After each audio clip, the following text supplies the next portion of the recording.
Sebelum menonton, jangan lupa like, subscribe, dan tekan tombol lonceng. Selamat menyaksikan. Halo sahabat Eljon, welcome back to El Talk, Empowering Life Through Communication. Masih bersama saya Yunika Suwandi.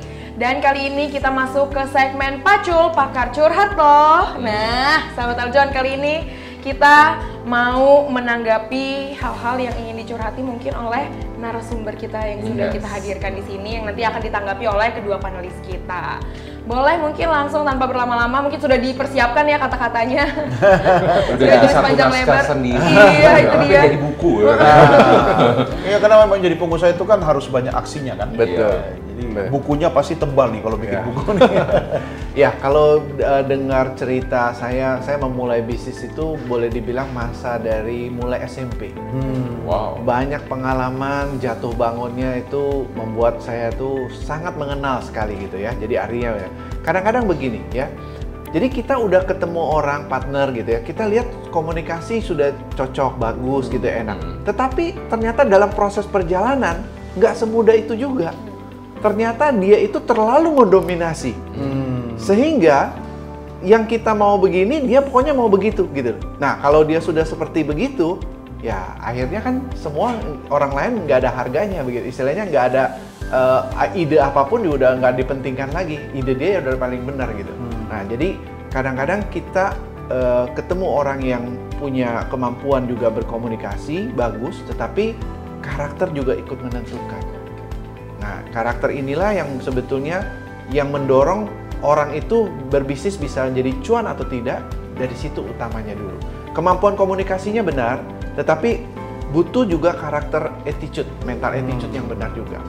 Ya, itu menurut saya dari pengalaman yang seperti itu. Kan biasanya kalau Bro Hari pasti ketemu dengan banyak entrepreneur juga ya di luar sana. Ada yang mungkin bisnisnya baru-baru ya, yang masih unyu-unyu gitu ya, masih lucu-lucu. Masih gemes-gemesnya. Masih gemes-gemesnya. Ada juga yang udah ada nggak karakter yang khusus yang dilihat sama Bro Hari? Kalau orang yang punya bisnisnya gede banget sampai menggurita, dia orangnya tuh kayaknya keras banget, ini orang kayaknya otoriter.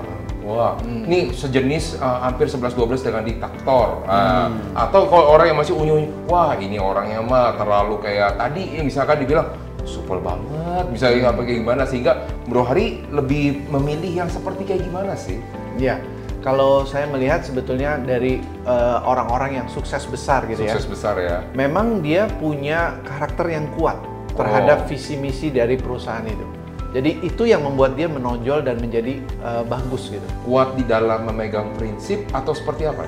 Bukan hanya prinsip juga, tetapi adalah dia tahu apa yang, kalaupun dia harus mengambil resiko, dia tahu apa resikonya. Artinya bukan dia kuat prinsip kemudian ada orang kasih masukan kemudian dia tidak mau terima, tapi dia tahu kalaupun dia ini, resikonya dia bisa atasi gitu. Gitu. Jadi itu orang-orang yang bisa yang bisnisnya maju. Gede tuh. Betul. Kalau yang bisnis yang baru-baru tuh, yang lucu-lucunya. Nah, itu awal-awalnya memang harus kemampuan dia butuh lingkungan yang banyak gitu ya, bersosialisasi yang banyak. Ya, kemampuan dia berkomunikasi, bergaul dengan lebih banyak. Nah, ini menolong dia untuk lebih cepat berkembang. Begitu. Dari kata-katanya bisa dideteksi loh. Kata-katanya itu pasti tegas, yakin. Ya, ingat ya, tegas bukan berarti keras ya, bukan berarti kasar ya, bukan. Dia ngomongnya tuh yakin, mantep. Dan yang kedua, tatapan matanya. Orang yang passionate itu kelihatan dari matanya. Dia berbinar dan dia antusias. Nah, kalau kita bertemu dengan orang yang menjalankan bisnis kemudian dia tekuni itu sudah sekian lama, dia seperti menceritakan mainan yang dia suka. Ya kan? Atau makanan deh yang paling kita suka gitu kan? Makanan lagi nih gue ini kan? Itu kan kelihatan dari matanya berbinar-binar. Atau menceritakan orang yang dia sayangi. Nah, kita bisa mendeteksi dari situ. Itu yang terlihat ya. Jadi dari kata-katanya, intonasinya, semangatnya, kemudian pilihan katanya. Ya kan? Nah, cuma hati-hati juga kata Bro Roni tadi. Kalau orang sudah terlalu sering lebay, ya bahkan over lebay, memuji seseorang ya dengan maksud biar dapatkan investasi dari dia ya kan, itu harus hati-hati dan waspada. Ada satu tools ya, indikator ya, yang bisa kita pakai ya untuk mengatasi biar tidak kejebak sama orang-orang yang punya maksud tidak baik, yaitu pertajam intuisi. Ya, untuk intuisi bisa tajam, ya itu kan harus disupport dengan bermacam-macam data, ya kan? Nah, hatinya juga harus sering diasah gitu. Gimana tuh cara mengasah hati tuh? Iya, mengasah hati ya sering patah hati. Oh gitu. Oh udah patah kan susah. Susah ya nyambungnya. Mesti pakai lem apa itu? Oke, tadi aku mau nanya dong sama Pak Hari. Iya. Kira-kira karakter apa yang disadari Pak Hari yang ini kan tadi Pak Hari cerita dari SMP nih, mulai bisnis. Kira-kira waktu itu karakter apa yang Pak Hari sadari harus Pak Hari buang dari entah dari Pak Hari atau dari lingkungan yang Pak Hari miliki? Oke, saya cerita di sini. Waktu SMP itu saya main usaha supply daging ke supermarket. Di antara kita bertiga nih ya, di antara bertiga, dua teman saya ini nggak bisa, ya mau ketemu orang sulit lah. Nggak berani gitu ya. Dia sukanya bukan ketemu orang kali ya. Makhluk yang lain gitu ya. Nah, jadi akhirnya saya yang coba muncul. Saya yang coba muncul dan saya yang datangi ke supermarket, ke tempat-tempat restoran dan sebagainya untuk menawarkan daging Untuk saya, yang jualin barang dagangan ya. saya. Iya. Nah, akhirnya dari situlah saya mendapatkan hasil. Tapi mereka yang mencoba untuk kesana sini, semua nggak ada yang masuk. Gitu. Nah, dari sini kita bisa belajar apa?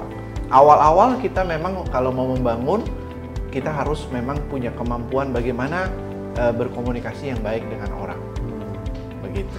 Nah, yang penasaran kita dengan dua orang yang tadi tuh jadi apa sekarang? Jadi apa sekarang itu? Karena emang cocok buat bergaul aja kali. Iya. Iya. Jadi akhirnya ya mereka cuma jadi pekerja aja. Oh. Nah, Tapi jadi sebenarnya pekerja bro aja. ya, menurut gue ya, tidak ada orang yang tidak sukses ya. Ya. Sebenarnya semua sukses asal di tempat yang benar. Betul.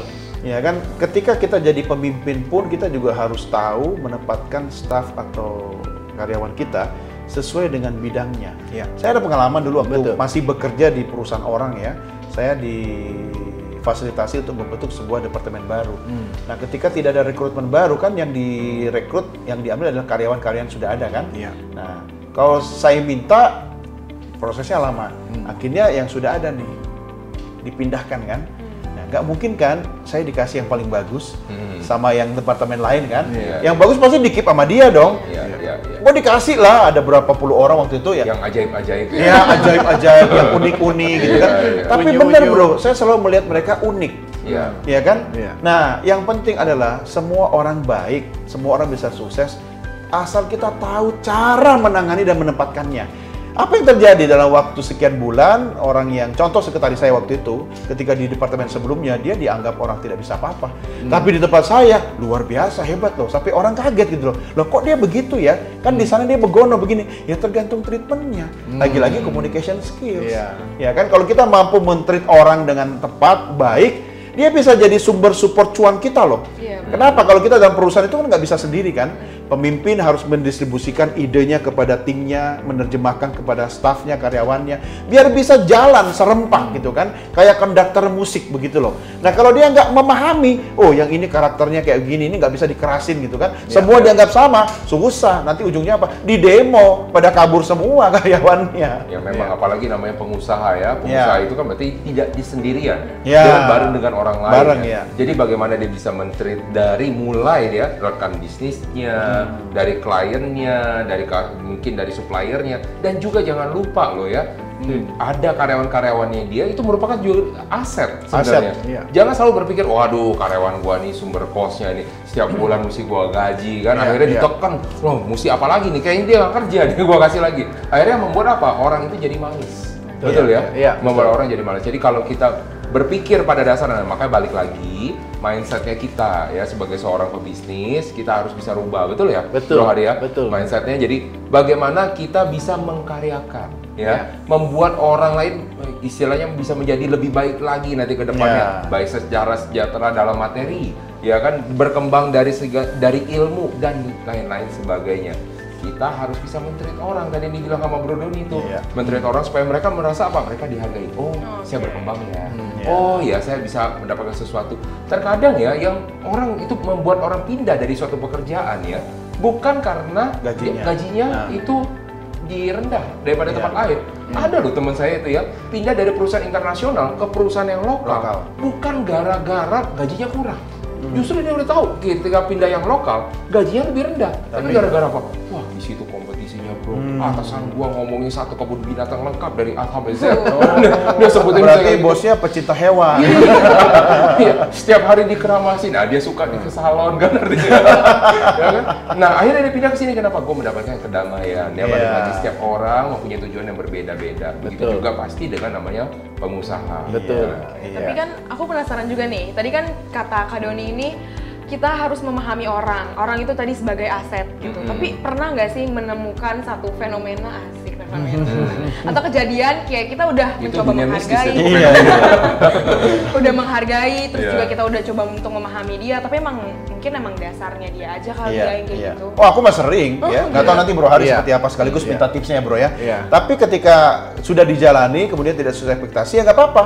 Itu bagi gue itu kan pelajaran ya kan. Mengenal orang itu kan tidak bisa 1-2 hari.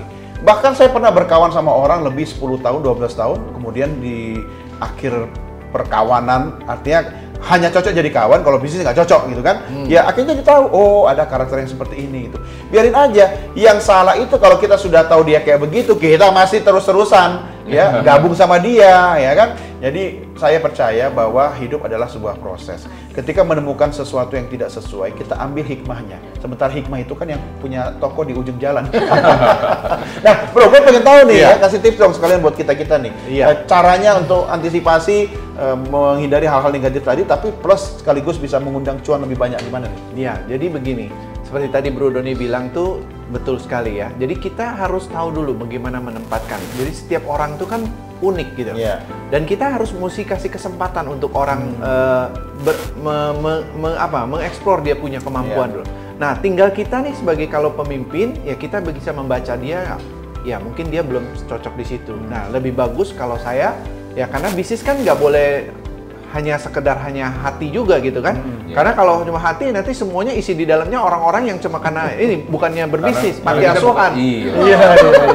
Panti asuhan karena kita karena bermain hati terus jadi akhirnya panti asuhan. Departemen sosial gitu kan. Nah, jadi saya lebih bagus selalu menganut satu prinsip begini. Kalau saya menemukan satu racun, orang itu sudah tidak bagus karakternya. Lebih bagus itu racun itu atau luka itu saya singkirkan lebih baik. Bisa jadi kanker ya. Daripada dia menggerogoti yang lain-lain, mempengaruhi yang lain. Akhirnya yang tadinya yang bagus, akhirnya ikut nggak bagus karena dia akan ngomongin nih, ceritain yang jelek-jelek gitu daripada. Akhirnya yang tadinya orang bilang enggak, karena tiap hari diomongin sama dia yang jelek, semua jadi ngikut. Betul. Nah, jadi tips saya adalah kalau kita sudah menemukan yang luka orang yang tidak bagus, lebih bagus singkirkan luka itu. Maka jangan masukkan apel busuk di dalam satu keranjang, apel yang masih bagus. Ikut busuk semua nanti. Kalau dari saya sih cuma ada 2, berarti dari yang teman-teman yang ada di sini juga. Yang pertama adalah treat ya. Treat, jadi kita bagaimana cara kita men-treat. Yang kedua adalah berikan dia kesempatan. Iya. Setuju. Nah, sahabat Eljon, insightful sekali tadi pembicaraan kita mengenai karakter pembawa atau penarik cuan. Tadi kita sudah mendengarkan banyak dari kedua penulis kita, baik juga dari narasumber kita juga. Tapi sayang sekali sahabat Eljon, kita berdiskusinya sampai di sini aja karena kita sudah ada di penghujung acara. Terima kasih sekali lagi untuk Kak Roni, Kak Doni, dan juga Pak Hari atas insight-nya. Kita mendapatkan banyak pengetahuan dan pastinya sahabat Eljon, itu dia tadi karakter-karakter untuk kita menarik cuan. Jadi dicatat tadi dan juga pastinya dilakukan di kehidupan kita. Jangan cuma dicatat aja karena nanti habisin tinta pulpen aja kan sayang ya. Iya, betul. Nah sahabat Eljon, tapi jangan sedih karena kita akan kembali bertemu lagi di episode-episode lainnya yang pastinya nggak kalah seru dan kalah menariknya untuk didiskusikan. Karena itu tetap saksikan Eltalk Empowering Life Through Communication. Masih bersama saya Yunika Suwandi, tetap saksikan Eljon TV. See you sahabat Eljon. Halo semuanya, saya Ros Ananda Mutira Kansil, Putri Pariwisata Indonesia DKI Jakarta 6. Sudah nonton videonya kan? Jangan lupa like, subscribe, dan tekan tombol loncengnya. Terima kasih.